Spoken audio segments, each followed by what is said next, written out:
चल गोरी जाबो दुनो करमा नाचेला, चल गोरी जाबो दुनो करमा नाचेला, करमा नाचेला या बेरे करमा नचा दे हम मांदरी बजा के अपन संग माँ नचा ले रे करमा नचा दे हम मांदरी बजा के अपन संग माँ नचा दे रे।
चल गोरी जाबो दुनो करमा नाचेला, चल गोरी जाबो दुनो करमा नाचेला, करमा नाचेला या बेरे करमा नचा दे हम मांदरी बजा के अपन संग माँ नचा ले रे करमा नचा दे हम मांदरी बजा के अपन संग माँ नचा दे रे।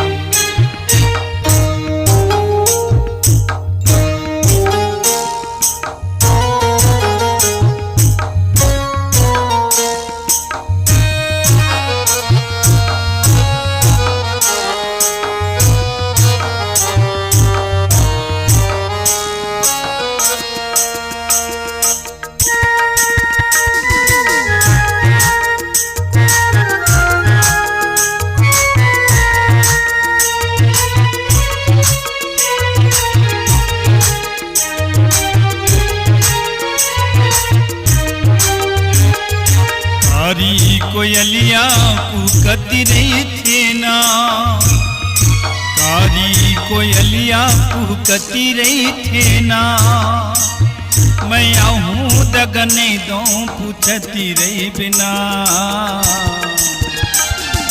करमा नचा दे हो मांदरी बजा के अपन संग माँ नचा ले हो ना करमा नचा दे हो मांदरी बजा के अपन संग माँ नचा ले हो ना। चल संगी जाब दोनों करमा नाचेला, चल संगी जाब दोनों करमा नाचेला, चल ना नाचेला जाबू रे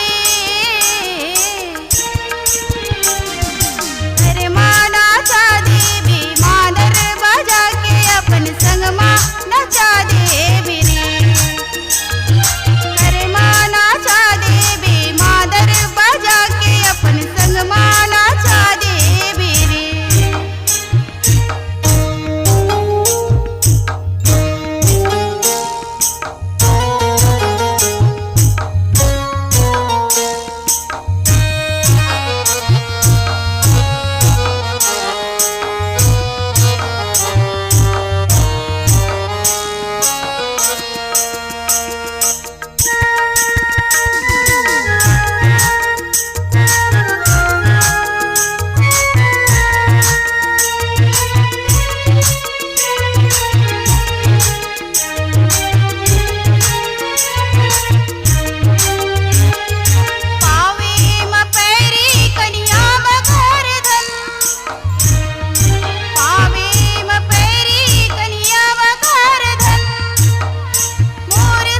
जाबो दुनो करिमा नाचेला